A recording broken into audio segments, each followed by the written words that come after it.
Hi, I'm Walker&Williams, and today I'm at Hello Future Live, and I'm with none other than my old friend Solo Ceesay and founder of Calaxy. Solo, how you doing, buddy? Doing well, man. How are you? Yeah, good. So it's been a while. The last time we saw each other properly is when we had a chat at the Next Web. Next Web. Which is like a future science technology kind of event in Amsterdam, isn't it? Yeah. And that was the first time we met. So how are things? How have you been?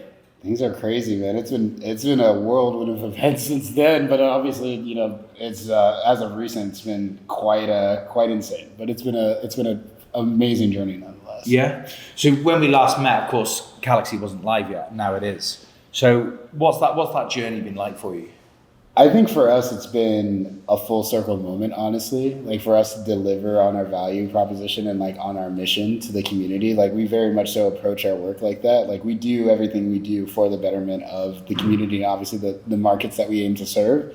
And so for us, it was that full circle moment where like, this is really real. Hashgraph is being used to do everyday people things and service, use cases that I hadn't originally thought of being used for. And so just seeing that come to life is honestly the most amazing thing, but then also just seeing how the community have really mobilized around it and really helped us, honestly. Our job is really easy. Our product roadmap is designed by you guys in the community, and they're very forthcoming and, helpful in allowing us knowing, what we should focus on building and honing in. So it's been, an unbelievable experience. Amazing. And so if you were to launch again, is there anything you do differently?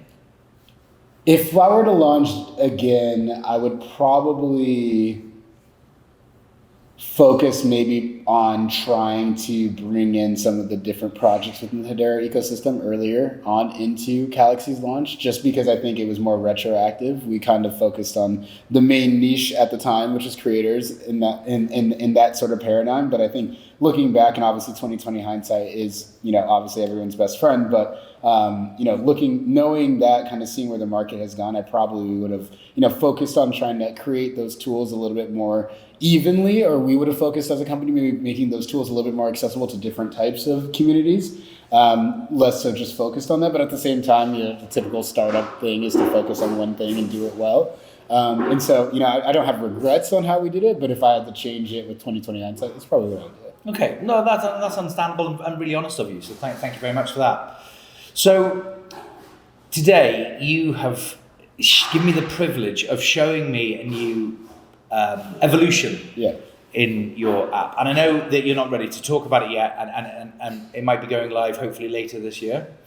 And I've got to say that I can't overemphasize what a game changer that is going to be for Hedera, creators, clubs, a lot of different people. And one of the questions, you were on a panel earlier, and one of the questions that I asked when it was question time was, how do you help steer the ship and make sure that, because you were saying that the best way to grow is to allow your customers, effectively the community, to decide what you should be.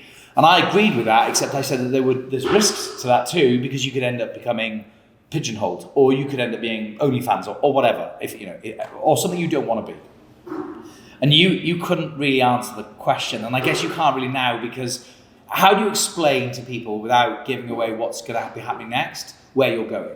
I think, for the people watching this, and I think, everyone that's a fan of Hashgraph and everything that we've done, Lehman Mans, the foundation, and everybody as well, the idea of shared worlds and going back to Mans's, words about the idea of shared worlds and, the way in which we talk about, creating spaces of collaboration and opportunity. Is essentially what I would say is the biggest preface to this feature unveiling that we're talking about, but really just the idea of anybody being able to, no matter who you are, being able to establish a sense of provenance, be able to establish a sense of community, and be able to galvanize and create an opportunity for you to collaborate with those people in that sphere where you determine, what happens on the inside of that sphere. And I think for us, it's a much easier way for us to kind of meet the needs of a diverse market that has different ideas about content moderation, different ideas of features that we need, different ideas for functionality, at its core. And so I think for us, our solve for that is to create, varying user journeys that really meet the needs of, different types of people and communities outside of just creator marketplace stuff, which we've done so well for the long period of time, but now really sort of, creating parity across the different ways in which people and communities can use Calaxy. There's tons of utility for creators, and now it's really unlocking that utility for communities, unlocking that the utility for DAOs, unlocking that utility for anybody that really downloads a crypto wallet and, wants to interface with blockchain. Because at this point, we have a $3 trillion asset class. And it's very difficult for us to access that value that's locked in the chain. And when you really think about a wallet, that's our way in which, as people, we can move assets from one person to another, right? Or the Hashgraph, for instance, right? And that point of entry, or that access point, the wallet, is very, there are lots of different opportunities to improve that user experience, to capture different user segments outside of the early adopters. Guys, do me a favor and remember that answer once this new development comes out, because I 100% agree, but I have the context of having seen where you're going. Yeah. So remember that answer when you see what happens. So do you have an end vision now for, or of course, everybody who starts something, they have a general goal of where they want to be. Has that changed for you since Calaxy has gone live? I would say the order of operations is very market dependent, and like the ways in which we decided on our roadmap to start implementing different things, because there are a lot of features that we've built, quite substantially, absolutely, that haven't even hit the sandbox yet or hit, MVP yet. Just because we think that there's, we want to be able to deliver upon what the market's really calling for at this point. And so to answer your question, it's, Calaxy has always been something that's been meant to be a much bigger vision than just, servicing the creator economy in terms of the traditional sense of like helping creators get paid. We really want to be at that central, that hub of like, what really challenging the paradigms of what a wallet can do in a social context when it's connected in the right ways in the network, and like how easy assets can really flow between those people in this network that we participate in. And right now, the only, peer-to-peer network that we have that's accessed by the current, generation of non-custodial wallets is very intimidating and honestly alienates a very large demographic of people. But things like being able to send crypto as easy as a text message and unlocking that friction point so that there's ultimate parity between, okay, I want to transmit value from me to Max. I could use Venmo, Zelle, any sort of fiat currency, the fiat currency system. It's got to be as equal, like the user experience there has to match crypto for people to use it. I think a crazy, and I've been asking people here, when was the last time people did a crypto transaction? And we're all crypto enthusiasts here, and you'd be shocked at the answers that I'm getting. But we're so far from a world where people are actually using crypto in a social setting of, paying $5 for a pizza that we split. But at the same time, we're really not. And that's like where Calaxy comes in, is really being that connective tissue that really makes that aha moment. Like, oh, when Satoshi created Bitcoin, he wanted wallets to do these sorts of things, and he wanted us to be able to connect and transmit value through paradigms like this. You make a great point that it's all very well and good having this fantastic, more efficient technology. But if the layers built on top of that technology are clumsy and cumbersome, then it makes no difference. It's worse, because you can send money fiat with, people keep saying on X and on Calaxy and on other platforms that, crypto is the way, and sending fiat and spending fiat is so hard and the middleman, but it's actually not. It's not. You can send money with a text or an email. It couldn't be any easier. And then contactless, you don't even need a PIN. For sure. So like you say, if crypto can't find whether it be money or the way we communicate or whatever, to be at least be equal with that, then it's never going to take off. Correct. It's going to be nothing. Correct. It's a really interesting point. Is there anything that Calaxy will never be?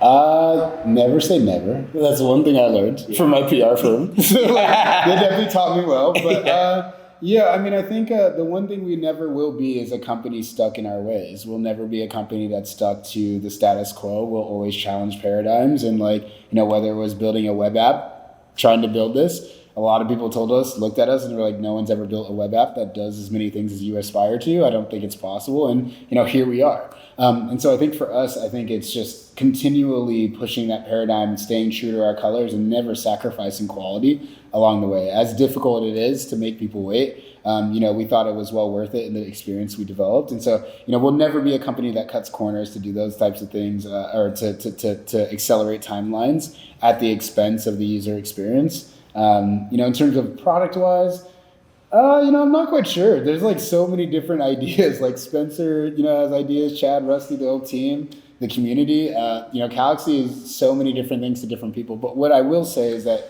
it could be known as really mobilizing that idea of a wallet. And the best way I would best describe it is there's two different ways to think about a wallet, or there's two different types of wallets now. A wallet where you bring it to wherever you choose to go, and a wallet that brings you places. Calaxy is the wallet that brings you places. Wow. It's a very different way of thinking about it. That's powerful, yeah. And for people who want some context on that, you made a great point earlier on stage. I'm going to pinch your what you said, which is, does a mobile phone also need to be a camera, a video camera, play music, etc.? It doesn't need to, but it does, and it's useful. And if you start, if that's your context, you can start applying that to so many other things. Mm-hmm. It's amazing, yeah. It really sort of expands the mind. You mentioned there your business partner and friend Spencer. Is that a soundbite, or is he genuinely in the project and does he know what's going on? And yeah, absolutely. Yeah? I mean, he's our co-founder. It's his idea. Yeah. Him and I, have incubated this idea before he was the original use case. He put himself on the line as somebody who tokenized himself in front of the NBA and got sued for it. And so he's deep into this space while he has a day job, and it's really important for you to stay focused on those things because that's what pays his bills. Yeah. You can't always seem like you're playing games or you're in the world of, you got to think about how, everyone sees the asset class in terms of not the asset class, but how everyone sees your participation outside of your everyday job. There's definitely certain things, but, to be honest with you, he was the first person that ever bought blockchain to me. I didn't bring it to him. He taught me what I know. Okay. Yeah, so he chose Hashgraph. Wow. He pitched the capital. Wow. Yeah. So he's definitely fallen on his sword. Yeah. So he's definitely fallen on his sword a few times. But obviously with where the project has gone and where we've evolved, and everyone playing their roles, but him being as that ultimate visionary, that other point of context, he is a creator.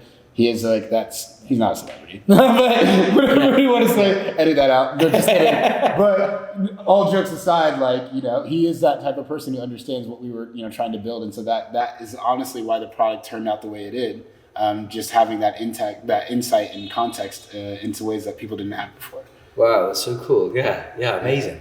And because to have somebody of that social stature, they're normally just lending their name or face to the bank. Yeah. You understand the question. So some people perceive that he's actually not really in it. He's just put his name to it. Well, that's actually the thing is though, we've done so many different things though. We had that show New Money together. We filmed a whole TV show that's on Tubi right now if you want to watch it. I'll put a link in the description. But it's on Tubi where me and him host and we talk about creator economy with all these different celebrities and influencers. That was done back in 2022. It was aired. But very much so. Him, we spoke at Cannes earlier this summer. It's very much so his baby. Oh, that's so cool. I'd love to meet him one day. That'd be fantastic. Yeah, absolutely. So can you talk about, because obviously Calaxy has a token. Can you talk about the token? Because when you launched, it sort of really did some amazing movement, and then it kind of fell away a bit. Are you surprised by that? No, I think bear markets are tough. I think it's very easy, and quick money is always quick, and fast money is lost even faster, is what they say. But I think for us, in terms of the future, is really just trying to continue to develop on our value proposition, and just much like Hedera. I'm not saying that I don't care about price action for the sake of looking, for the sake of being unemotional to it.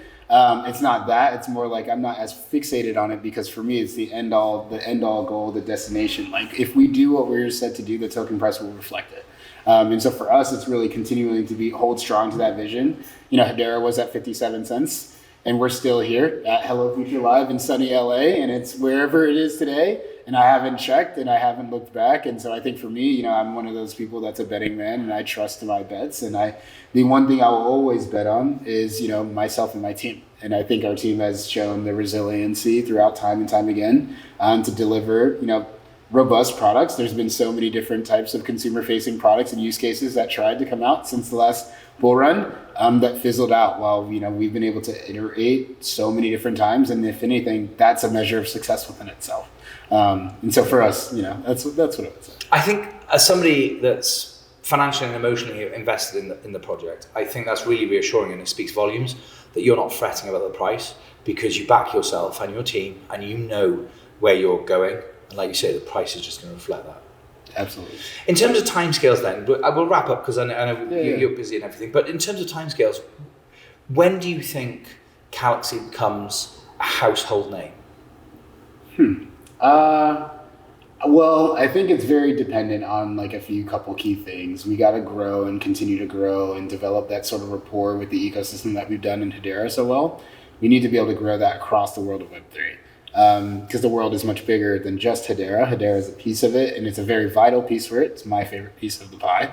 It's like the crust of the pizza. That's a favorite part of my pizza. Yeah. Fun fact. It's your favorite place on Earth. Yeah, but it's a big planet. And like Calaxy's growth is going to be something that mobilizes the entirety of crypto. Being able to make assets flow as easy as a text message is really important in terms of actually creating usage of this technology. Because like I mentioned to you before, I think it's shocking that we're a bunch of crypto experts here, which we are, but I think experts should be using the technology. And the fact that I haven't used it, or you haven't used it, or the average person can't use it is the market opportunity that's ahead of us. And so for us, I think continuing to introduce that paradigm shift to these various communities and onboarding them into our ecosystem, ultimately adding liquidity from all different types of networks to this ecosystem is, something that's going to make Calaxy very successful. And so I think for us, continuing down our product roadmap, looking to add those, different opportunities and collaborate those different communities outside of crypto to bring them in here,